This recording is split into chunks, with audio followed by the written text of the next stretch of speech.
चलो अब इसके बाद जो हम लोग नेक्स्ट टॉपिक पढ़ेंगे उसको हम लोग बोलेंगे मैनोमीटर। इसके बाद में जो नेक्स्ट टॉपिक उसको हम लोग बोलेंगे मैनोमीटर। तो अभी मैनोमीटर क्या होता है उसको ड्रॉ करते हैं।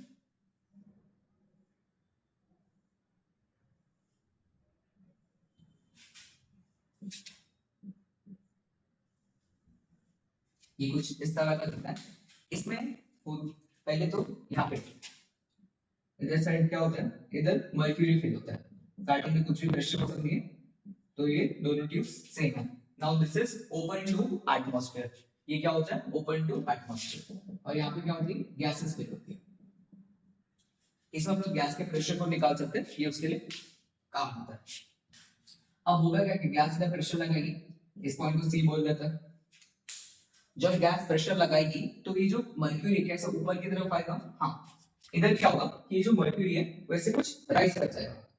या तो सबको समझ में आ गया होगा, मान लो एच आई ऊपर तक राइज कर गया और इस पॉइंट को हम लोग बोल रहे हैं बी, और ये जो पॉइंट है इसको नाम दे रहे हैं हम लोग ए। ठीक है, क्लियर है, सिंपल सी बात है। चलो अब pressure at C will be equal to at pressure at B. Pressure at C को पी लिख लेता है। इधर आगे बी पे अभी हम लोग को प्रेशर लिखना है, तो बच्चों सब लोग लिख के बताओ क्या ऊपर पी नॉट है, हाँ, और क्या ये लिक्विड में एच आई नीचे, हाँ। तो बच्चों क्या आता है बताओ बताओ, it is P nought plus rho G H. अरे खुद से लिखोगे तो और कॉन्फिडेंस आएगा, साथ में बोलोगे तो इफेक्टिव लर्निंग होती है। ठीक है, तो P will be equal to P nought plus rho G H. अब मुझे इस h को निकालना है, तो इस h को कैसे निकालेंगे, p minus P nought is equal to rho G H. अब यहां से तुम लोग पी नॉट निकाल सकते हो, इस h को मेजर कर सकते हो, तरह तरह की चीजें हम लोग बता सकते हैं। तो ये जो इंस्ट्रूमेंट है इससे हम लोग गैसेस के प्रेशर पता लगता है कि गैसेस में कितना प्रेशर है। तो सर ये हमेशा मर्क्यूरी की यूज कर रहे हैं, बैरोमीटर में मर्क्यूरी यूज किया, यहाँ पे भी मर्क्यूरी यूज किया। रीजन है इसकी डेंसिटी। लिक्विड में मर्क्यूरी की डेंसिटी सबसे ज्यादा होती है, और जो हमारा formula pressure that is rho G H. अगर डेंसिटी कम होगी तो h को बढ़ाना पड़ेगा प्रेशर के लिए, अगर डेंसिटी कम होगी तो h को बढ़ाना पड़ेगा। इसका लोग सिर्फ मर्क्यूरी का ही यूज करते हैं। अगर बैरोमीटर में, सुनो ढंग से, अगर बैरोमीटर में अगर तुमने ना वाटर लिया होता, अगर बैरोमीटर में अगर तुमने वाटर लिया होता तो उसकी हाइट मीटर में चली जाती, उसकी हाइट किस में चली जाती, मीटर। इसका लोग हर जगह किसको यूज करता है, मर्क्यूरी को। और मर्क्यूरी की डेंसिटी क्या होनी चाहिए, दैट इज 13.6 ग्राम पर सीसी। ये होती है मर्क्यूरी की डेंसिटी। ठीक है, चलो इतना नोट डाउन कर लो। अब हम लोग पढ़ेंगे molecular theory of surface tension. अब हम लोग पढ़ेंगे molecular theory of surface tension.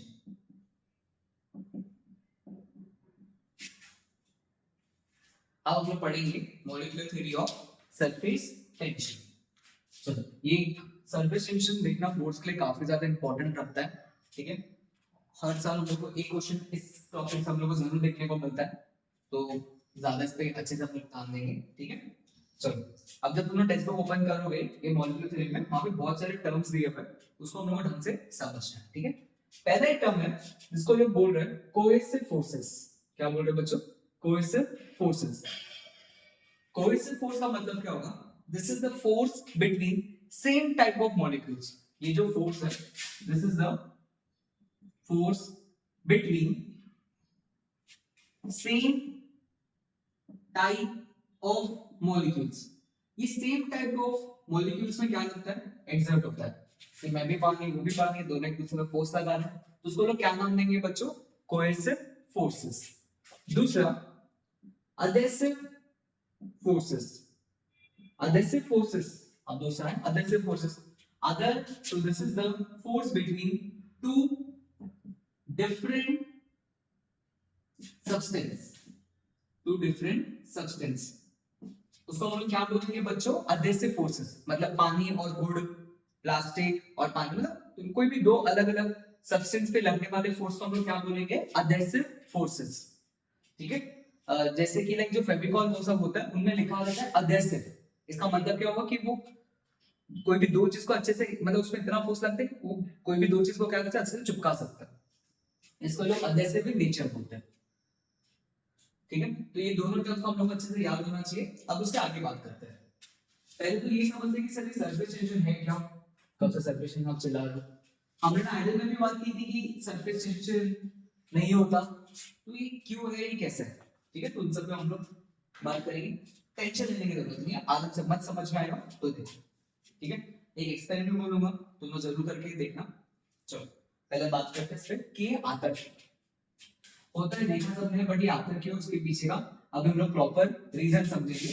तो सब लोग आराम से, ठीक है, पेन नीचे रख के पहले आराम से सुन लो। हम लोग क्या करते हैं, कंटेनर लेंगे, इस कंटेनर में वही अपने लिक्विड को फिल करेंगे। अब आइडिया क्या है, इसमें सल्फेशन आ चुका है।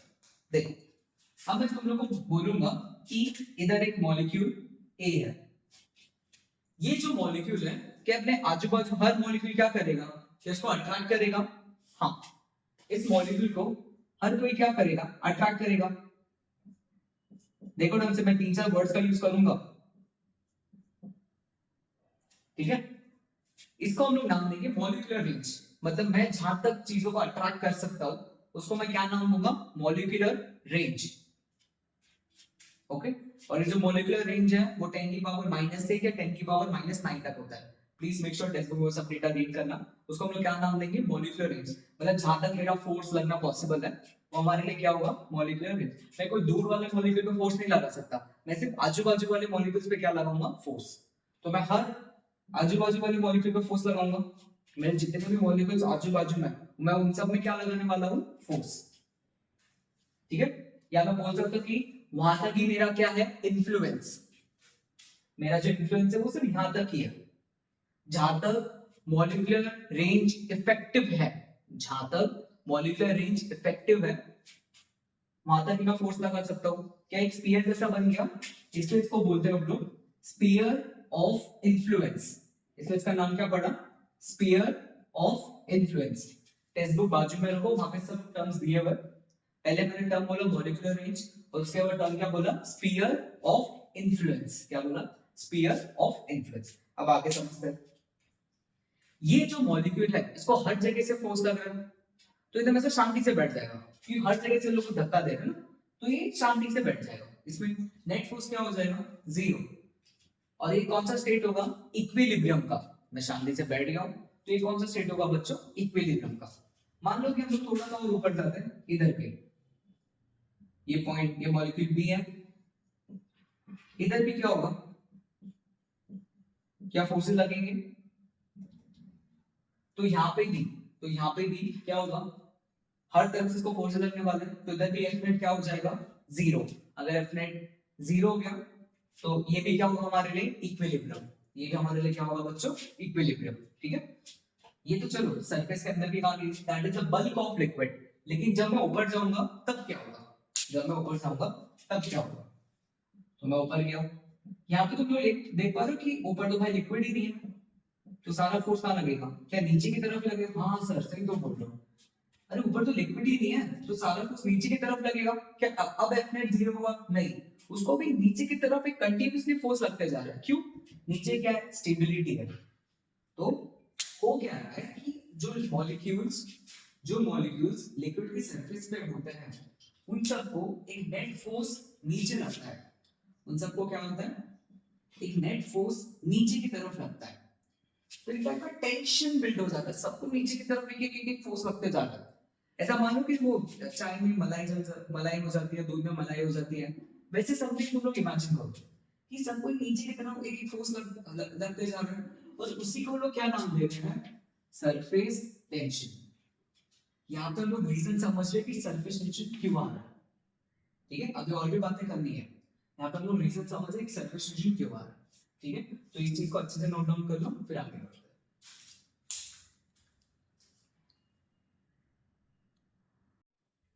चलो अब यहाँ पे तो समझ रहे हैं कि सरफेस टेंशन आ क्यों रहा है, ठीक है। अब यहाँ पे हम लोग आगे समझेंगे force due to surface tension, force due to surface tension. पहले तुम लोग ये बात समझो कि मॉलिक्यूल सरफेस पे रहकर स्टेबल नहीं है, मॉलिक्यूल सरफेस पे रहकर स्टेबल नहीं है, उनको स्टेबिलिटी कहां मिलेगी, सरफेस के अंदर। तो व्हाट दे विल ट्राई, ये हमेशा अपने एरिया को, सरफेस एरिया को मिनिमाइज करने का ट्राई करेंगे कि मिनिमम से मिनिमम रहे, क्योंकि जितना ये कम रहेगा उतना ज्यादा उनके लिए क्या अच्छा है, तो स्टेबिलिटी मिलेगी। ठीक है, क्योंकि देखो ना सरफेस पे जितने ज्यादा मॉलिक्यूल्स होंगे उतना वो लोग अनस्टेबल फील कर, तो सारे का ट्राई करेंगे भाई सरफेस के अंदर जाओ, जैसे हम बोलते सरफेस एरिया वो क्या होगा, मिनिमम। ठीक है, चलो आगे से अब दूसरा, ये जो फोर्स है इसका नेचर होता है पुलिंग का, ये हमेशा क्या करेगा बच्चों, पुल करेगा, पुल पुल। तुम लोग कोई बकेट को पकड़ोगे तो वो क्या, हम लोग क्या करें, पुल कर रहे, पुश नहीं करे, ये पुश नहीं करेगा, ये हमेशा क्या करेगा, पुल। जिससे इसका सरफेस एरिया क्या हो जाए बच्चों, मिनिमम। क्या हो जाए इसका सरफेस एरिया, मिनिमम। दो चीजें बोली है, व्हाट दे विल ट्राई, कि जिससे उनका एरिया मिनिमम हो जाए, स्टेबिलिटी चाहिए भाई। दूसरा, इसका जो नेचर होता है फोर्स का, वो क्या होता है, पुलिंग। वो क्या होता है बच्चों, पुलिंग का। ठीक है, तो इधर से क्या होगा, फोर्स। अब मैं सिर्फ लिक्विड के सरफेस की बात करूंगा, मैं क्या करूंगा अभी, लिक्विड के सरफेस की बात करूंगा। इसमें अभी हम लोग क्या कर रहे हैं कि यहाँ पे मैंने पानी बनाया, देखो सोप सॉल्यूशन मान सकते हो, सोप की फिल्म होती है ना, सोप सॉल्यूशन में डिप करोगे तो वो कुछ इस तरह दिखेगा। अब यहाँ पे हम लोग क्या कर रहे हैं कि एक थ्रेड लेकर उस थ्रेड को मैं इस तरह यहाँ पे लगा देता हूँ। ठीक है, अब क्या कर रहे हैं हम लोग कि ये जो थ्रेड है इसको मैं बीच से मतलब यहाँ पे इसको फोड़ देता हूँ, ये अंदर वाले पार्ट को, ये अंदर वाले पार्ट को मैं क्या कर दूंगा, फोड़ दूंगा। अब यहाँ क्या होगा, ये जो मॉलिक्यूल्स का बोले अरे भाई हमको सरफेस मिनिमम चाहिए, सरफेस मिनिमम कब होगा, लिक्विड का, लिक्विड का, कि जब ये लोग फोर्स बाहर की तरफ लाए, देखो पुल कर रहे, पुल कर रहे, पुश नहीं कर रहे, क्या कर रहे, पुल कर रहे, जो मैं तुम लोगों को बताया, प्रैक्टिकली खुद से भी करके देख सकते हो भाई। हमको सरफेस मिनिमम चाहिए, सरफेस का मिनिमम जब हम लोग धागे को पुल करेंगे, पुल करके धागे का शेप क्या हो जाएगा, फाइनली सर्कल। ये जो धागे का शेप है वो बच्चों फाइनली क्या हो जाएगा, सर्कल। ठीक है, आराम से समझ में आ गया होगा, जो जो चीजें मैंने बताई प्रैक्टिकल एकदम आराम से थिंक करो, मजा आएगा समझने में। ऐसा कुछ दिखेगा, अब फॉर्मूला सुनो सरफेस टेंशन का, surface tension is F upon L, this is force per unit length. Surface tension का T is the surface tension, surface tension material की प्रॉपर्टी होगी, ठीक है, वो तुम लोग को प्रोवाइड कर दिया जाएगा। F is the force due to surface tension, अरे भाई फोर्स लग रहा है ना बाहर की तरफ, क्या ये पूरे लेंथ पे लग रहा है, हाँ ये क्या लग रहा है, पूरे लेंथ पे, इसलिए F upon L को क्या नाम दे दिया, सरफेस टेंशन। तो फोर्स पर यूनिट लेंथ को हम लोग क्या बोलते हैं बच्चों, सरफेस टेंशन। हमारे टेंशन में कुछ इस तरह का चीज दिया हुआ है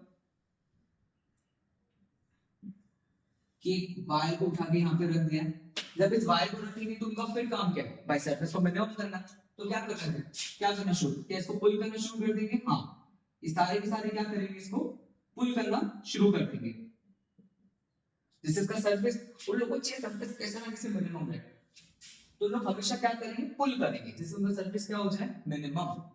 अब और भी सुनो, और भी एग्जांपल्स दूंगा, सुनो ना से, इसका यूनिट क्या होगा, न्यूटन पर मीटर, न्यूटन पर मीटर, और इसका डायमेंशन m1 l0 t-2, ये इसका क्या हो जाएगा बच्चों, डायमेंशन। चलो अब मैं तुम लोग को एक और एग्जांपल देता हूं, वो बहुत अच्छे से तुम लोगों को समझ में आएगा। पेंट ब्रश पता है सबने, वो झाड़ू वाला जो पेंट ब्रश यूज करते हैं कलरिंग के लिए, पेंटिंग के लिए, उसको सबने यूज किया होगा।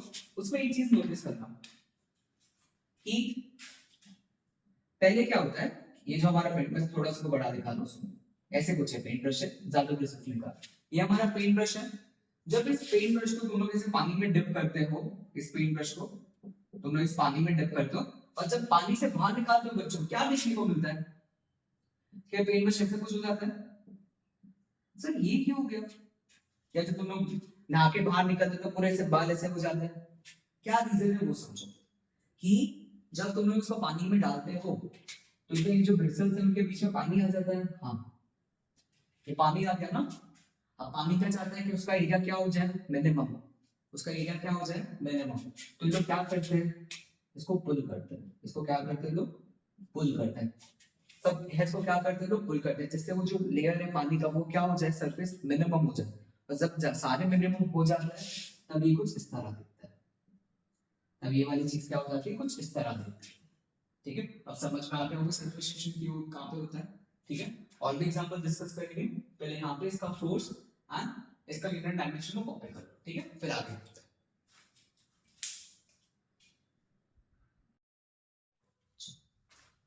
तो बच्चों अभी हम लोग पढ़ लेंगे रिलेशन बिटवीन सरफेस एनर्जी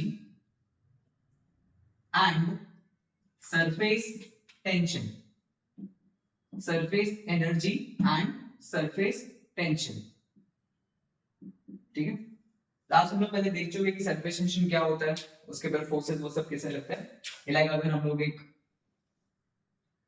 कोई भी इमेजिनरी लाइन ड्रॉ करेंगे सरफेस पे, तो उस सरफेस के हर पार्ट पे क्या लगेगा, फोर्स लगेगा ड्यू टू सरफेस टेंशन। ठीक है, and force due to surface tension F क्या हो जाएगा, T इंटू एल। ये क्या हो जाएगा, T इंटू एल। ठीक है, तो उसको ध्यान रखना। और एक और बात रहेगी कि जितने सरफेस होंगे उतना सरफेस टेंशन लगेगा। सर कहने का मतलब क्या हो रहा है कि मान लो एक वाटर ड्रॉप है, ये हमारे पास वाटर ड्रॉप है, वाटर ड्रॉप मतलब जो अंदर से बना हुआ है, तो इसमें जो सरफेस है वो सिर्फ बाहर है। वाटर ड्रॉप में क्या है, जो सरफेस है वो सिर्फ बाहर है, तो एक सरफेस हुआ। लेकिन अगर मैं एक सोप सॉल्यूशन की बात करूंगा, एक सोप बबल की, सोप बबल में क्या होगा, अंदर भी एक सरफेस होगी बाहर भी।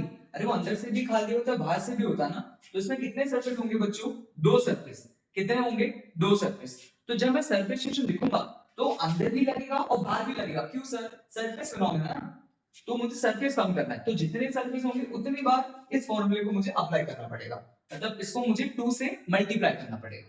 ठीक है, तो कुछ बेसिक बात होगी इसको करने के लिए। अब इसमें स्टार्ट करते हैं। ये इंपॉर्टेंट डेरिवेशन है। ठीक है, लास्ट टू लास्ट ईयर ये बोर्ड में भी आया हुआ है। अब देखो, तो क्या करेंगे हम लोग, एक सरफेस बनाएंगे इस टाइप की। तो ये मैंने एक सरफेस बना दिया और इस पे एक मूवेबल फ्रेम है। ये हमारे पास क्या है, एक मूवेबल फ्रेम है जो क्या कर सकता है बच्चों, आगे पीछे मूव कर सकता है। ये एक मूवेबल फ्रेम है जो क्या होगा, आगे पीछे मूव होगा।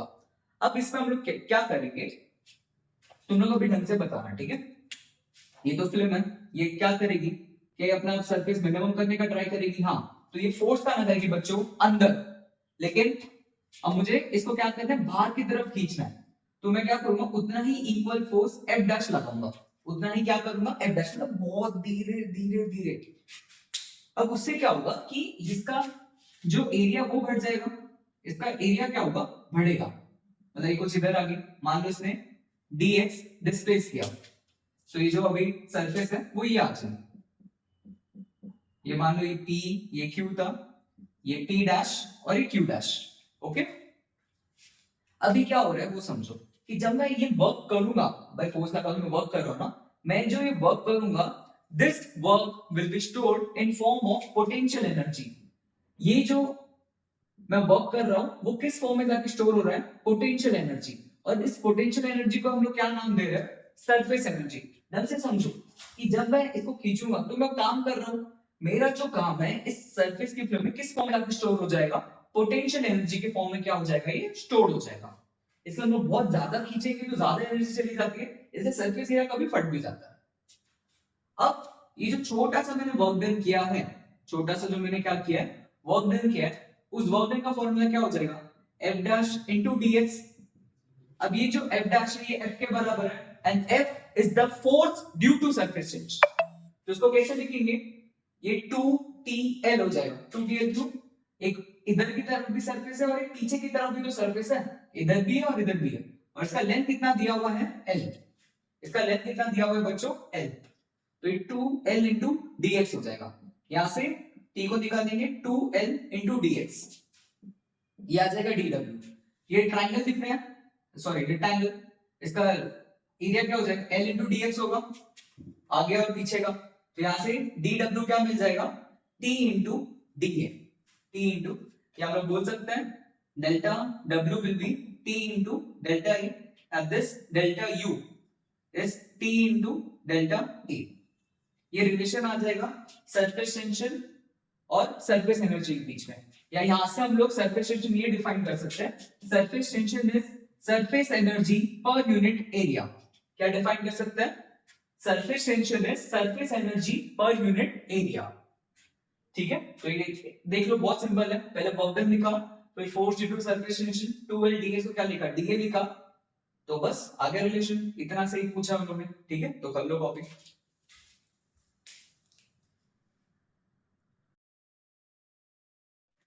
ठीक है बच्चों, अभी जो हमारा टॉपिक है that is angle of contact. ये आगे के चैप्टर के बहुत ज्यादा इंपॉर्टेंट होगा, तो उसको ढंग से देखो। अभी पहले हम लोग एक कंटेनर लेंगे और उस कंटेनर में एक लिक्विड को फिल करेंगे। तो ये जो कंटेनर लिया, इसमें क्या कर रहे हैं, हम लोग एक लिक्विड को फिल कर रहे हैं। ठीक है, अब इस पे क्या होगा वो समझो। देखो, ये लिक्विड का मॉलिक्यूल है और ये सॉलिड के साथ कांटेक्ट में। क्या दो अलग अलग मॉलिक्यूल्स कांटेक्ट में हैं जो डिफरेंट डिफरेंट सब्सटेंस को बिलोंग करते हैं, तो इनपे कौन सा फोर्स लगता है बच्चों? अधेसिव फोर्स लगता है। तो ये सॉलिड क्या ट्राई करेगा कि मेरे पास मॉलिक्यूल आ जाए, तो इस पे फोर्स क्या लगेगा? Fa। इससे बच्चों फोर्स क्या लगेगा बच्चों? Fa। ठीक है, यहां तक आ गई होगी सबको बात समझ में। उसके बाद लेकिन सर ये जो मॉलिक्यूल है तो अपने लिक्विड के साथ भी तो कांटेक्ट में है, इसको थोड़ा सा हम लोग जूम इन करते हैं। यहाँ पे देखो, ये जो यहाँ पे मॉलिक्यूल है, क्या वो आजू बाजू के मॉलिक्यूल के साथ क्या कांटेक्ट में है? हाँ सर बिल्कुल है। तो आजू बाजू के भी जो मॉलिक्यूल्स है, क्या सब इस पे फोर्स लगाएंगे? हाँ, सारे के सारे क्या करेंगे, इस पर भी फोर्स लगाने वाले हैं। क्वार्टर सर्कल समझो ना, तो सारे के सारे क्या लगाएंगे? क्या फोर्स लगाएंगे? हाँ। फोर्स क्या होता है बच्चों? वेक्टर क्वांटिटी है। अगर ये वेक्टर क्वांटिटी है तो इनका कोई रिजल्टेंट तो होना चाहिए। अगर सबको थोड़ी लिखेंगे, एक लिखना है बस। तो इनका रिजल्टेंट क्या होगा? जो इनके एंगल बाइसेक्टर से पास हो जाएगा। इनका रिजल्टेंट क्या होगा? जो एंगल बाइसेक्टर से पास कर जाएगा। तो मैं इसको यहां पे दिखा देता हूं। ये एंगल कितना है बच्चों? 90 है, तो इसका आधा क्या होगा? 45। सबको समझ में? वेक्टर्स को हम ऐड सबट्रैक्ट करेंगे तो सारे वेक्टर जैसे से cut cut cut cut cancel हो जाएंगे, एक वेक्टर बचेगा, that will be angle of 45। और ये कौन सा फोर्स होगा? Cohesive force. ये कौन सा फोर्स होगा बच्चों? Cohesive force. ध्यान से देखो, ये एडहेसिव फोर्स है और ये क्या हमारे पास? Cohesive force. मस्त एकदम बढ़िया कांसेप्ट सिखा रहा हूं, देखो। ठीक है, अब सबको बेसिक मैथ्स आनी चाहिए। ठीक है, वो चीज तो मैं यहाँ पे एक बार बता देता हूं।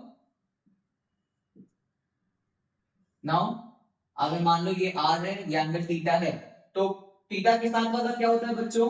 r cos थीटा, और इसके साथ वाला क्या होता है बच्चों? r sin theta. अभी के लिए लर्न ही कर लो, काफी है। ठीक है, तो f cos 45, ये थीटा के साथ है ना ये वाला, तो cos 45 क्या होगा? f c by √2। ये क्या हो जाएगा? f c by √2। और दूसरा वाला क्या होगा? sin। so this is f c by √2। तो ये एफ सी बाई √2 होगा और ये भी क्या होगा? F C by √2। यहां तक मेरे हिसाब से सबको दोनों बात आ गई होगी समझ में। ये हम लोग को याद रखना है। अब वो सब कैसे हेल्प करेगा इस पर अब समझते हैं। चलो मैं पहला एग्जांपल दे रहा हूं, ये पिक्चर ध्यान में रखना, बहुत अच्छे से सारी चीजें समझ पाएंगी, मजे में सुनो। ये है हमारे पास ग्लास। अब मैं नाम दे रहा हूं सबको। ये ग्लास का कंटेनर है, ठीक है। इस ग्लास के कंटेनर को मैं वाटर से फिल करूंगा। इस ग्लास के कंटेनर को हम लोग क्या करेंगे? वाटर से फिल करेंगे।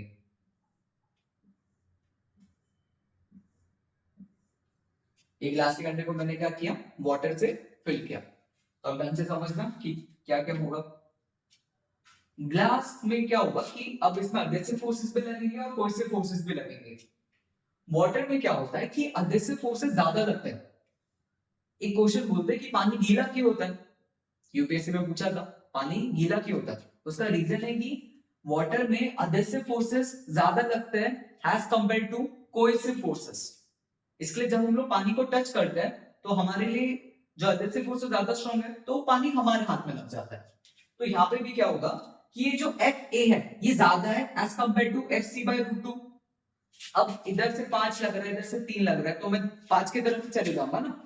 वैसे यहाँ पे क्या होगा कि Fa ज्यादा होगा, तो एक रिजल्टेंट फोर्स इधर बनेगा, that will be Fa minus Fc by root 2, Fa minus Fc by root 2।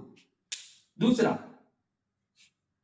नीचे एक और है, ये भी है ना, तो ये तो हमारा Fc by root 2 ही रहेगा। ये वाला देख रहे हो बच्चों, ये तो अभी भी नीचे लगेगा, इसको तो कोई छेड़ने वाला नहीं है। अब इसका एक रिजल्टेंट आएगा जिसको हम लोग बोलेंगे R, इसका रिजल्टेंट आएगा जिसको अभी हम लोग क्या नाम देंगे, R। ठीक है, तो मैं ये कहानी क्या पूरे लिक्विड के सरफेस पे चलने वाली है? हाँ, ये जो कहानी है ये पूरे लिक्विड के सरफेस पे चलेगी, हर जगह आर आर आर का रिजल्टेंट आएगा। जैसा अगर इधर आ रहा है तो इधर भी क्या आएगा, आर बनेगा, तो हर जगह रिजल्टेंट बनने वाला है। ढंग से समझो उसको कि एडहेसिव फोर्स यहाँ पे ज्यादा आते हैं तो Fc by root 2, तो रिजल्टेंट इधर है, इधर भी क्या आएगा, रिजल्टेंट आएगा। हाँ, नेक्स्ट स्टेप क्या करना है वो उसको सुनो। नेक्स्ट स्टेप में तुम लोग को एक परपेंडिकुलर बनाना है आर से। क्या करना है, परपेंडिकुलर बनाना है आर से, इस टाइप का, ये दिख रहा है। अब ये जो सारे परपेंडिकुलर है क्या वो कुछ इस तरह बन जाएंगे, ऐसे करते करते हर जगह लगेगा ना, तो क्या हो जाएगा। और जब मैं इन सारे परपेंडिकुलर को ज्वाइन करूंगा तो मुझे शेप कुछ इस तरह का देखने को मिलेगा। जब मैं इन सारे परपेंडिकुलर को ज्वाइन करूंगा मुझे पानी का शेप कुछ इस तरह देखने को मिलेगा। ये देख रहे हो, ये ऐसे कुछ, ये हमारा पानी होगा, इधर खाली होगा, इसको हम लोग मेनिस्कस बोलते हैं। ये जो चीज है इसको क्या बोलते हैं बच्चों, मेनिस्कस। और तुमने देखा होगा कि जब तुम लोग पानी कैपिलरी में फिल करते हो तो उसका शेप इस तरह हो जाता है। ठीक है, और ये जो पार्ट है इसको बोलते हैं एंगल ऑफ कांटेक्ट। ये जो चीज है इसको क्या बोलते हैं बच्चों हम लोग, एंगल ऑफ कांटेक्ट। ठीक है, इसको क्या बोला जाता है बच्चों, एंगल ऑफ कांटेक्ट। और for water glass interface, for water glass interface, ठीक है, angle of contact, angle of contact is acute। acute मतलब लेस देन 90। acute का मतलब क्या होगा बच्चों, less than 90। But for pure water, but for pure water, अगर वाटर एकदम प्योर है तो this theta is approximately equal to 0 degree. ये किसके इक्वल हो जाता है बच्चों, 0 डिग्री के। ठीक है, तो एकदम ढंग से देख लो क्यों ऐसा आता है, इसके पीछे पूरा रीजन बता दे, तो कर लो कॉपी।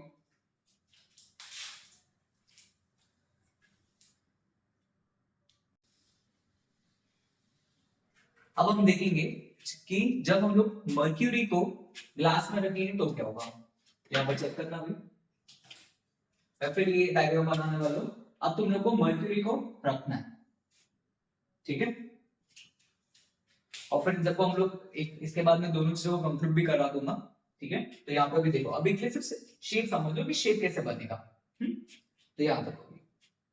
फर्स्ट कि जब मैं मर्क्यूरी का मॉलिक्यूल यहाँ पे इमेजिन करूं, अब जो मर्क्यूरी का मॉलिक्यूल है उसमें क्या होता है कि कोहेसिव फोर्सेस बहुत ज्यादा स्ट्रांग होते हैं as compare to adhesive forces. Like जब मैं मर्क्यूरी को टच करूंगा तो मुझे वेटनेस फील नहीं होगी, ऑब्वियसली तुम टच नहीं कर सकते, पॉइजनस होता है। क्यों, वहां पे कोहेसिव फोर्सेस ज्यादा स्ट्रांग होंगे। तो अब ये जो फोर्स बाहर लग रहा था अब ये अंदर की तरफ लगेगा। अंदर मतलब अब क्या होगा, ये Fc/√2 माइनस Fa। पहले क्या था, एब्रेसिव फोर्स ज्यादा स्ट्रांग था तो बाहर चले गया था, अब कोहेसिव फोर्स ज्यादा स्ट्रांग है तो ये अंदर लगेगा। और नीचे होगा ये Fc/√2। अब जो पहले रिजल्टेंट बाहर की तरफ बन रहा था अब रिजल्टेंट कहां बनेगा, अंदर। तो यहाँ पे रिजल्टेंट अंदर की तरफ बन रहा है जिसको हम लोग लिख रहे हैं R। वैसे क्या होगा, इसके हर पार्ट में, इसके पूरे सरफेस में जो रिजल्टेंट है वो कहां बनेगा, अंदर की तरफ। अब वही काम करूंगा कि जब मैं सारे रिजल्टेंट को ज्वाइन करूंगा, जब मैं सारे रिजल्टेंट को ज्वाइन करूंगा तो मुझे शेप कुछ अभी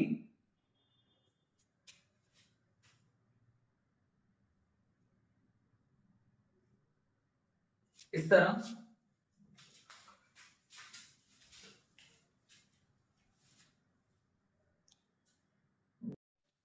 अभी बच्चों अभी हम लोग देखेंगे मर्क्यूरी और ग्लास के बीच में एंगल ऑफ कांटेक्ट कैसा रहेगा।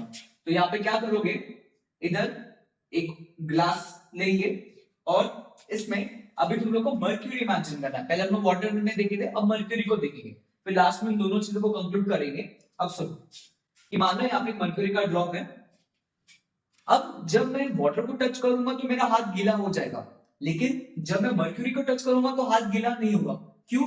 मर्क्यूरी नॉन वेटिंग लिक्विड है, मतलब जब टच करोगे तो मर्क्यूरी हाथ में नहीं चिपकेगा। क्यों?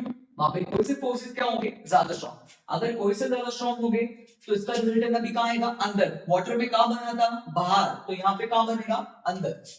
तो ये अंदर जो बनेगा that will be fc/√2 minus fa, और नीचे की तरफ क्या बनेगा बच्चों, fc/√2। क्या बनेगा ये, fc/√2। तो पहले जो रिजल्टेंट बाहर बन रहा था, अब रिजल्टेंट कहां बनेगा बच्चों, अंदर।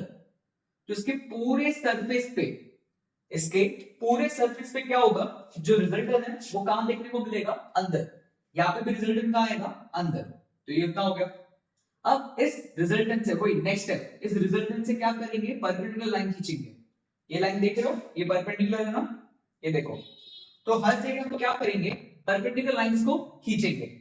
उससे क्या होगा कि जब तुम इनको ज्वाइन करोगे तो तुम लोगों को अब सरफेस इस तरह देखने को मिलेगा। पहले सरफेस याद होगा, पहले ऐसे देखने को मिला था नीचे, अब ये ऊपर की तरफ देखने को मिलेगा। अब सर एंगल ऑफ कांटेक्ट क्या होगा, ये angle of contact, this will be angle of contact. यहाँ पे angle of contact is obtuse, ये ऑब्ट्यूज एंगल है, याद रखना। ऑब्ट्यूज मतलब it will be greater than 90, और मर्क्यूरी का एंगल रफली 135 डिग्री के आसपास होता है। मर्क्यूरी का एंगल कितना होता है बच्चों, 135। तो यहाँ पे ये इस तरह का तुम लोगों को कुछ सरफेस देखने को मिलेगा मर्क्यूरी के लिए। वाटर के नीचे की तरफ देखने को मिलेगा और मर्क्यूरी के ऊपर की तरफ देखने को मिलेगा। मतलब जब तुम लोग एक कैपिलरी को मर्क्यूरी सॉल्यूशन में डिप करोगे तो कुछ इस तरह का कर्व देखने को मिलता है। ये बहुत ज्यादा नहीं देखने को मिला, अजीब लग रहा होगा, but something it is like this. Okay sir, उसके बाद देखते हैं थर्ड।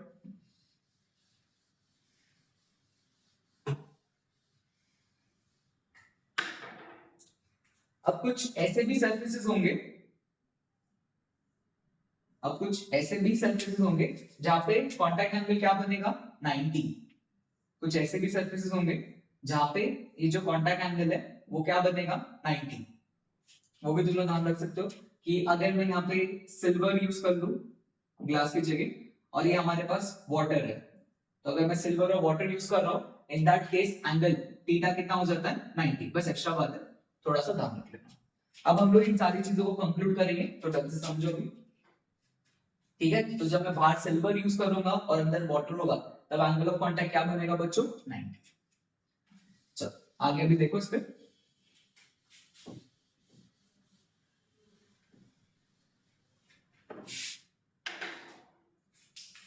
तो जब हम लोग एक ग्लास लेंगे, सेम चीज वापस बता रहा हूं, जब हम लोग एक ग्लास लेंगे और इस ग्लास में जब मैं वाटर का ड्रॉप रखूंगा तो उसका शेप मुझे कुछ इस तरह देखने को मिलेगा।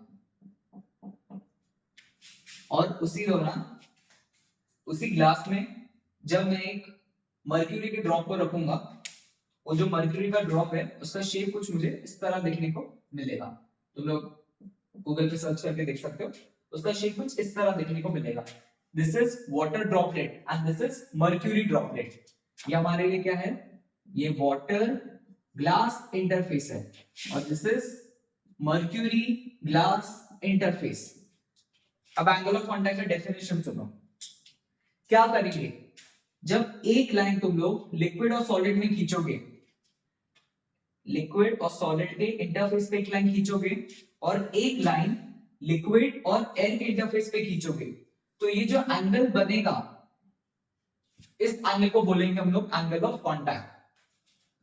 Now this angle is acute, पहले समझा चुका हूं, ठीक है। प्योर वाटर के लिए क्या होता है बच्चों, वापस रिपीट करो ढंग से समझना। It is 0 degree, this is a waiting liquid, this is a waiting liquid. Okay, ये सारी चीजें याद होनी चाहिए। लेकिन जब तुम लोग इधर आओगे, यहाँ पे दिख रहा है लिक्विड और सॉलिड इंटरफेस, तो एक लाइन इधर खींचोगे, फिर दूसरा लिक्विड और एयर इंटरफेस, तो ये एंगल बनेगा। यहाँ पे ये एंगल हो जाएगा तुम्हारे लिए ऑब्ट्यूज। ये एंगल क्या होगा बच्चों? Obtuse.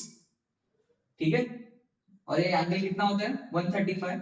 And this is a non waiting liquid. ये तुम्हारे लिए क्या होगा? Non waiting liquid. अच्छे से दोनों चीजें कॉपी कर लो। ठीक है, अब इसका आगे भी हम लोग यूज करेंगे एंगल ऑफ कांटेक्ट का। ठीक है, कर लो इसका कॉपी।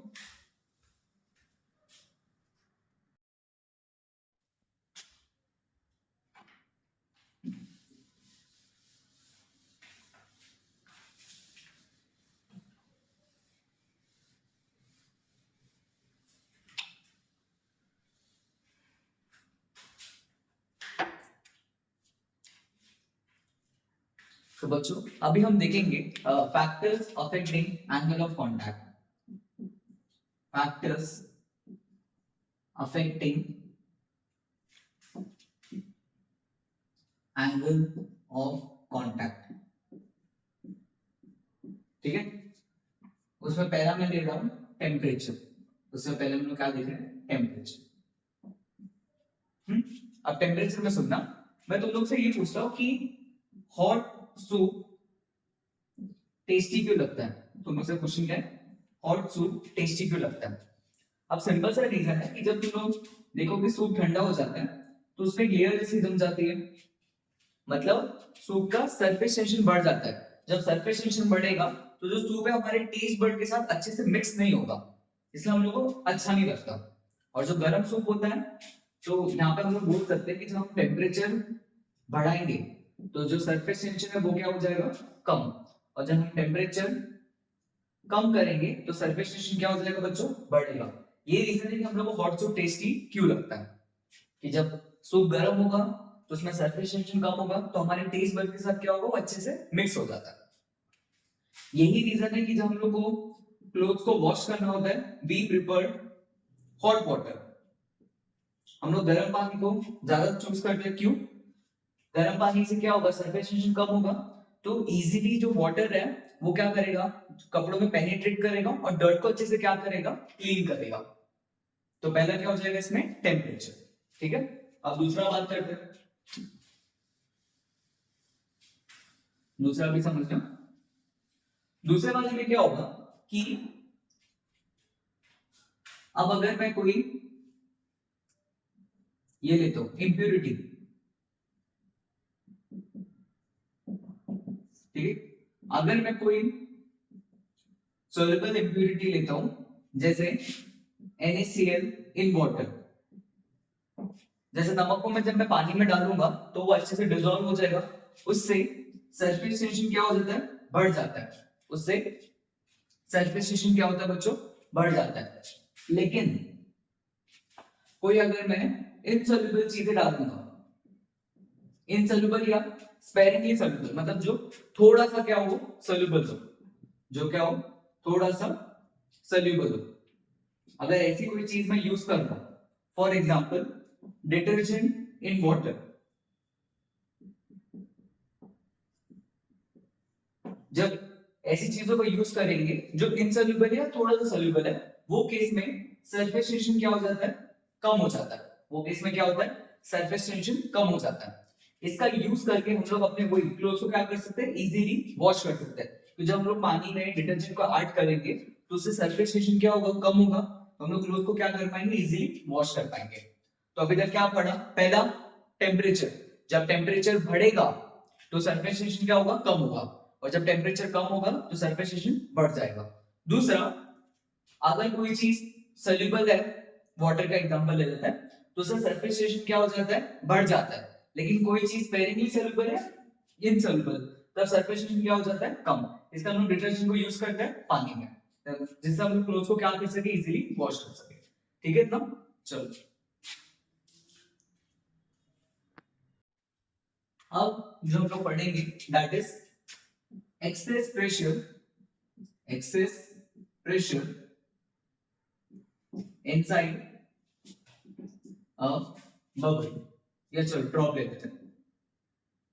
ठीक है, इसको मैं समझाने का ट्राई करता हूँ कि बबल के अंदर एक्सेस प्रेशर कैसे आता है। चलो तुम लोग से मैं बेसिक पूछता हूँ, बबल हम लोग ड्रॉप,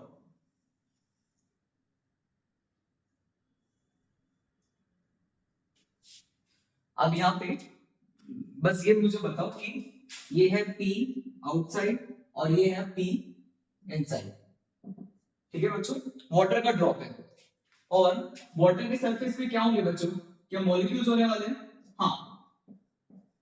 अब जितने भी ये जो मॉलिक्यूल्स सरफेस पे बैठे हैं, क्या वो लोग स्टेबल है? नहीं सर। हमें पता है कि इन सबको स्टेबिलिटी कहाँ मिलेगी, क्या इनसाइड मिलेगी? तो क्या होता है कि सारे मॉलिक्यूल्स अंदर जाने का ट्राई करते हैं, तो सब लोग क्या करते हैं, दूसरे को पुश करते क्या जाता है अंदर। भाई अंदर स्टेबिलिटी है तो सारे क्या होते हैं, भाई अंदर भागो अंदर भागो, तो सारे क्या होते हैं, क्या अंदर भागते हैं। अब जब ये सारे अंदर भागेंगे तो तुम लोग खुद बताओ कि अंदर का क्या प्रेशर बढ़ नहीं जाएगा? हाँ। इसके लिए P inside is greater than P outside, ये बता दिए कि समझ में कि सारे जो मॉलिक्यूल्स अंदर अंदर जाने का ट्राई करते हैं उससे अंदर का प्रेशर क्या हो जाता है, बढ़ जाता है। किसके कंपेयर में? आउटसाइड के। इसलिए P inside is greater than P outside, ये पहला पॉइंट समझा, ठीक है। अब मैं इसके आगे थोड़ी और बात करता हूं तो उसको समझते भी। एक और एग्जांपल बताता हूं, देखो ये हम लोग की टेक्स्ट बुक में नहीं है, बस थोड़ा सा एक्स्ट्रा नॉलेज है, वो देखो। अब मैंने वो एक सोप बबल बनाया,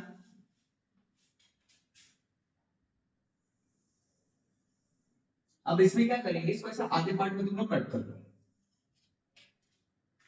यहाँ पे मैंने एक इमेजिनरी फ्रेम जैसा बना के रखा हुआ है।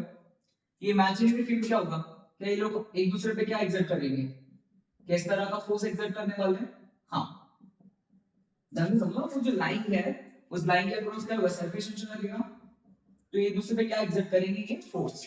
अब मैं जब ये आधे पार्ट को ड्रॉ करूंगा, मैं जब ये आधे पार्ट को ड्रॉ करूंगा तो इधर क्या होगा कि हर जगह यहाँ पे सरफेस टेंशन का फोर्स लगेगा। क्यों? उनको सरफेस एरिया क्या करना है, मिनिमम। क्या बाहर से प्रेशर लगेगा, दैट इज P आउटसाइड, तो और क्या अंदर से भी प्रेशर लगेगा, P इनसाइड। अब यहाँ पे तुम लोग देख पा रहे हो P आउटसाइड को, सॉरी जो P इनसाइड उसको क्या झेलना है, एक तो आउटसाइड वाला प्रेशर भी झेलना है और इससे जो और सरफेस टेंशन को भी झेलना है ना, कि सरफेस टेंशन का भी फोर्स इधर की तरफ है। तो यहां से क्या लिख सकते हैं हम लोग, this P inside will be much greater than P outside।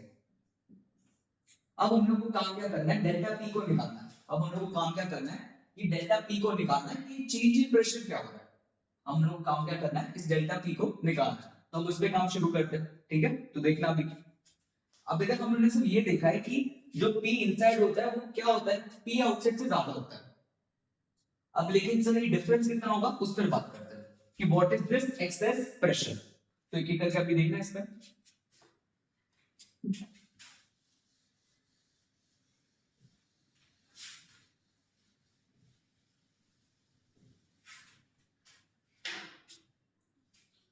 अब हम लोग क्या करेंगे, एक वाटर ड्रॉप लेंगे जिसका रेडियस r है, ठीक है। और इस वाटर ड्रॉप को मैं अभी इसका एरिया में स्लाइटली डिस्प्लेस करूंगा, डेल्टा r से। इसके एरिया को मैं स्लाइटली डिस्प्लेस क्या करूंगा, डेल्टा r से। इससे हम लोग क्या निकालेंगे, इसका एक्सेस प्रेशर। अंदर वाले प्रेशर को P बोलेंगे और बाहर वाले प्रेशर को क्या बोलने वाले हम लोग, P नॉट। अंदर के प्रेशर को P बोलेंगे और बाहर के प्रेशर को क्या बोलेंगे अभी हम लोग, P नॉट। चलो फर्स्ट इनिशियल एरिया, इनिशियल क्या होगा 4 पाई r स्क्वायर, इनिशियल एरिया क्या हो जाएगा 4 पाई r स्क्वायर। अब बात करेंगे फाइनल एरिया की। फाइनल एरिया मतलब डॉटेड वाला, अंदर का प्रेशर डालते हैं उसको स्लाइटली डिस्प्लेस कर दिया, तो यहां से क्या मिलेगा 4 पाई r प्लस डेल्टा r का होल स्क्वायर। यहां से क्या मिलेगा 4 पाई r square plus a square plus b square plus 2ab, वो लगा 2ab मतलब कितना हो जाएगा, 2 करोगे तो 8 पाई r डेल्टा r प्लस 4 पाई इनटू क्या हो जाएगा, ये this will be 4 pi into delta r का स्क्वायर। यहां तक बात क्लियर होगी। इधर तुम लोग देखोगे जैसे अगर मैं 0.2 का स्क्वायर करूंगा दैट विल बी 0.04, मतलब कोई चीज अगर छोटी है उसका स्क्वायर और छोटा हो जाएगा, मतलब इसको हम लोग क्या कर सकते हैं, नेगलेक्ट कर सकते हैं। यहां से डेल्टा ए क्या मिलेगा, A final minus A initial. अब मुझे A final minus A initial लिखना है तो ढंग से बुक पे लिखते चलो, ये है ए फाइनल और ये है ए इनिशियल। जब सबट्रैक्ट करूंगा तो ये और ये कैंसिल हो जाएंगे, तो बचेगा क्या मेरे पास 8 पाई आर डेल्टा आर। ये हमें मिल गया चेंज इन एरिया। ये हमें क्या मिल गया बच्चों, चेंज इन एरिया। अब वर्क डन का फॉर्मूला याद रखो, वर्क डन का फॉर्मूला याद होगा, work done was the surface energy, surface energy was T into delta A, surface energy was T into delta A, where T is the surface tension। तो यहाँ से जो वर्क डन मैंने किया है उसको क्या लिख सकते हैं, T into delta A। delta A क्या हो जाएगा 8 पाई R डेल्टा R। यहाँ से क्या आएगा 8 पाई R डेल्टा R। ये इसका फर्स्ट पार्ट हो जाएगा डेरिवेशन का। जल्दी से अपना कॉपी कर लो, फिर मैं आगे बात करता हूँ इसमें।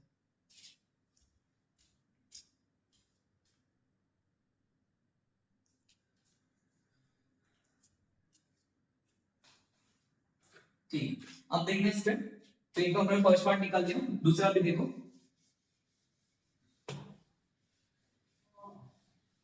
अब यहाँ पे सर वर्क में तो ये भी लिख सकते हैं हम लोग, ये जो वर्क है इसको ये भी तो लिख सकते हैं फोर्स इनटू डिस्प्लेसमेंट। सही बात है ना, वर्क को क्या लिख सकते हो, फोर्स इनटू डिस्प्लेसमेंट। फोर्स को क्या लिख सकते हैं बच्चों, फोर्स को बताओ क्या लिख सकते हैं, कैसे लिख सकते हैं, change in pressure into area. ये जो फोर्स इसको क्या लिख सकते हैं हम लोग, change in pressure into area. Pressure into area होता है ना, चेंज इन प्रेशर क्या होगा, P माइनस P नॉट, ये चेंज इन प्रेशर होगा, इनटू एरिया। एरिया क्या होगा 4 पाई आर स्क्वायर। मैं सिर्फ एरिया की बात कर रहा हूं, ये तो बहुत छोटा है ना।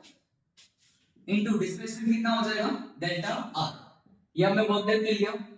तो इस फोर्स को हमने क्या लिखा, प्रेशर इनटू एरिया। फोर्स को क्या लिखा, pressure into area into displacement. कितना ये डिस्प्लेस किया डेल्टा आर। अब कहने की बात है कि ये भी वर्क डन है और ये भी वर्क डन है, सिर्फ लिखने का तरीका अलग अलग है। यहाँ पे मैंने सरफेस टेंशन का यूज किया और यहाँ पे मैंने फोर्स का यूज किया, बट है तो दोनों वर्क डन। अब हम लोग इन दोनों को इक्वेट करेंगे। तो इक्वेट करेंगे तो देखो क्या आएगा, इसको लिखोगे तो क्या लिखोगे, T into 8 pi R delta and this is equals to P minus P naught into 4 pi R square into delta। यहाँ से डेल्टा डेल्टा कैंसिल, एक R कैंसिल, पाई और पाई कैंसिल, 4 1 जा 4 2 जा। तो यहाँ पे क्या बचा 2t। इधर क्या बचेगा हमारे पास, एक r बच गया और ये p minus p not into क्या बचा r। तो यहाँ से लास्ट रिजल्ट तुम लोगों को क्या मिलेगा, p minus p nought is equal to 2t by r। p minus p nought is equal to 2t by r। This is the excess pressure inside a soap bubble. फिर एक बार समझो, force को क्या लिख सकते हैं बच्चों, प्रेशर इनटू एरिया। हाँ बोलो, तो ये चेंज इन प्रेशर लेगा P minus P not, this is the pressure. ठीक है, प्रेशर स्केलर क्वांटिटी है, इनटू एरिया। ये बबल का या जो ड्रॉप का एरिया क्या हो जाएगा 4 पाई r स्क्वायर, और इसको मैंने कितना डिस्प्लेस किया डेल्टा r। ये भी वर्क डन था, ये भी वर्क डन था, इन दोनों को मैंने इक्वेट किया तो यहां से चेंज इन प्रेशर कितना आ गया 2t by r। But if this is a soap bubble, if this is a soap bubble, क्या सोप बबल के दो सरफेस होते थे, हाँ याद होगा ना, सोप बबल में क्या होता था, दो सरफेस होते थे ना, एक बाहर भी होता था और एक अंदर भी होता था। जब सरफेस डबल हो गया तो सरफेस टेंशन कितनी बार लगेगा, दो बार। तो यहां से P minus P nought will be equals to 4t by r। P minus P nought will be equals to 4t by r। बहुत इंपॉर्टेंट डेरिवेशन है, आ सकता है तुम्हारे बोर्ड्स में 3 मार्क्स में, तो अच्छे से नोट डाउन कर लो, फिर आगे बढ़ते हैं।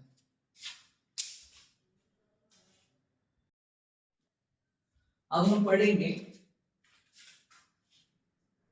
Capillary action. अब हम पढ़ेंगे क्लास कैपिलरी एक्शन। ठीक है, ये जो अभी जो सारे लेक्चर्स हैं ये तुम्हारे बोर्ड्स के टेक्स्ट बुक के अकॉर्डिंग मैं डिजाइन कर रहा हूँ कि तुम लोगों को चीजें समझ भी आ जाए। ठीक है, तो उस हिसाब से ये टॉपिक अभी हम लोग देखेंगे कैपिलरी एक्शन। तो पहले इसको ढंग से समझना, ज्यादा कुछ नहीं है, पहले क्या बेसिक्स हमको जानना है उस पर हम लोग थोड़ी सी चर्चा करते हैं। मान लो कि हमारा लिक्विड ड्रॉप है, ठीक है, इस लिक्विड ड्रॉप पे अभी जो सीखा है सिर्फ उसी को मैं यूज कर रहा हूं। ये देखो, ये पार्ट है कॉनकेव, ये देख रहे हो, ये मान लो P1 है और ये P2 है। तुम लोगों को याद क्या रखना है वो बता रहा हूं। अगर तुम लोगों को कॉनकेव वाला पार्ट दिख गया मतलब वहां का प्रेशर क्या होगा, ज्यादा होगा एज कंपेयर टू सेकंड। यहाँ का प्रेशर क्या होगा, ज्यादा एज कंपेयर टू सेकंड। ठीक है, इसका यूज क्या है ना वो समझो। अब कैपिलरी एक मतलब सेलेक्ट, तुम लोग अपनी पेन की रिफिल को समझ सकते हो, वो कैपिलरी नहीं होता बट कैपिलरी जैसा बिहेव करता है। तो अभी एक पतला सा कांच का ट्यूब होता है, चलिए मैं उसका एक फोटो यहाँ पे वीडियो में लगा दूंगा। अब क्या हो रहा है इसमें कि हमने लिक्विड लिया और उस लिक्विड में मैंने उस कैपिलरी को रखा, इस कैपिलरी को मैंने इसके अंदर रखा। अब होता क्या उसको, ये ऐसे करके कुछ पानी बनने लग जाता है। इसको थोड़ा सा हम लोग जूम इन करते हैं तो ये कुछ इस तरह हम लोग को दिखेगा। ये मान लो ये A है और ये B है, अंदर का जो पॉइंट है वो A है, बाहर का पॉइंट क्या है B। ऐसा मतलब पानी हम लोग को यहाँ पे दिखेगा। अब तुम लोग को क्या बताया, जो कॉनकेव के अंदर होगा उसका प्रेशर क्या होगा, ज्यादा होगा एज कंपेयर टू आउटसाइड। और चीजें कैसे फ्लो करती है, high pressure to low pressure. चीजें कैसे फ्लो करती है, high pressure to low pressure. तो लिक्विड भी क्या करेगा, हाई प्रेशर से लो प्रेशर के टुवर्ड्स मूव करेगा। तो ये कब तक ऊपर की तरफ जाएगा, जब तक A और B का प्रेशर क्या नहीं हो जाए, सेम नहीं हो जाए। जब तक A और B का प्रेशर क्या नहीं हो जाए, सेम नहीं हो जाए। इसी को लोग बोलते हैं राइज ऑफ कैपिलरी। इसी को लोग क्या मान देते हैं, राइज ऑफ कैपिलरी। ठीक है, सबको ये वाला पार्ट आ गया होगा कि जो कॉनकेव वाला पार्ट है उससे लिक्विड धीरे धीरे क्या हो जाएगा, ऊपर की तरफ राइज करेगा। ओके, ये सब लोग देख पा रहे हो। अब समझते हैं कि इसको निकालेंगे कैसे, तो वो देखना अभी। ये बोर्ड के भी काफी इंपॉर्टेंट डेरिवेशन है तो उसको अभी ढंग से समझना। देखो हम लोग एक, अब मैं थोड़ी चीजें बड़ी ड्रॉ कर रहा हूँ जिससे थोड़ा समझने में आसानी हो। ये मैंने कैपिलरी अपनी बनाई है, इधर यहाँ पे लिक्विड है। जब मैं कैपिलरी को रखूंगा क्या ऊपर की तरफ जाएगा। अब तुम लोग मुझे बताओ एंगल ऑफ कांटेक्ट, अगर तुम लोग को याद होगा क्या ये वाटर और ग्लास है तो ये एंगल ऑफ कांटेक्ट कैसे होता, क्यूट होता था। तो यहाँ पे हम लोग को जो मेनिस्कस दिखेगा वो कुछ इस तरह बनता हुआ दिखेगा, ये हमारे लिए मेनिस्कस हो जाएगा। देखो ये हमारे लिए क्या होगा, मेनिस्कस। कोई भी चीज जब ऊपर की तरफ जाएगी तो एंगल ऑफ कांटेक्ट उसका क्या हो जाएगा, अक्यूट। अब इधर समझते हैं, यहाँ पे देखो ये वाले पार्ट को भी देखो, इधर क्या होगा, यहां लगेगा force due to surface tension. इधर लगेगा force due to surface tension. This angle was angle of contact. अगर ये एंगल थीटा होगा तो ये एंगल भी क्या हो जाएगा, थीटा। अगर ये एंगल थीटा होगा तो ये एंगल भी क्या हो जाएगा बच्चों, थीटा।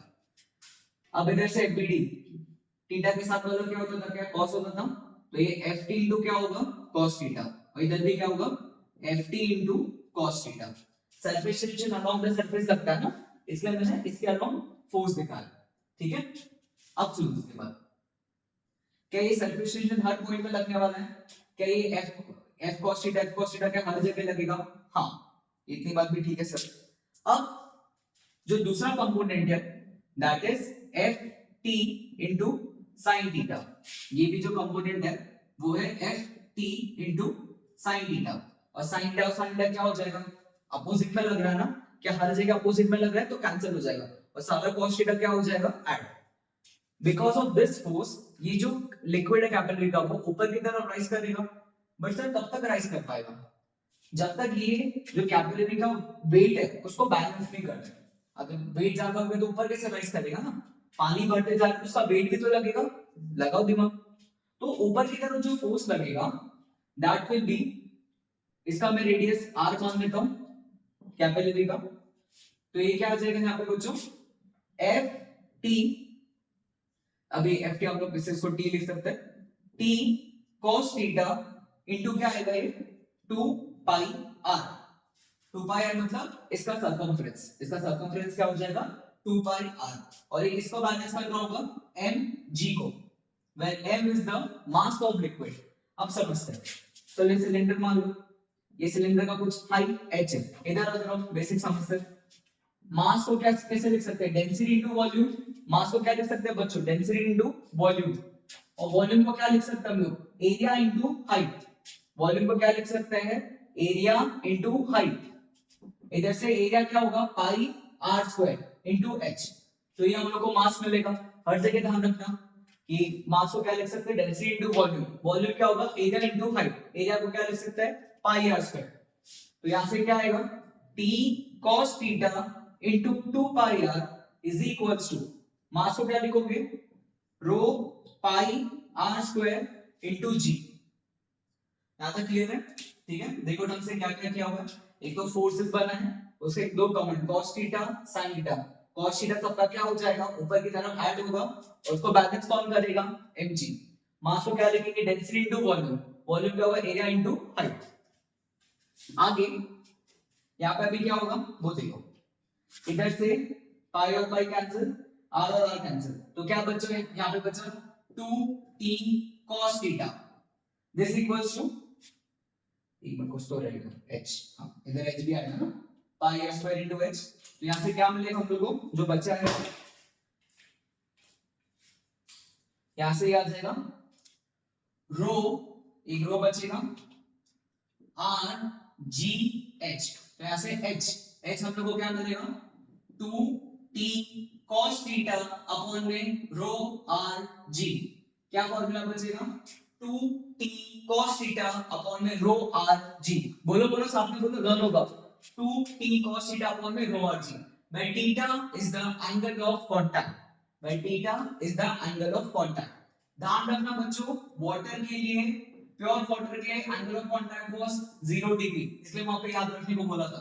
प्योर वाटर का angle of contact was 0 degree and cos 0 की वैल्यू होती है 1 और cos 0 की वैल्यू क्या होती है 1। ठीक है, तो कर लो इसको नोट डाउन अच्छे से, फिर आगे बढ़ते हैं।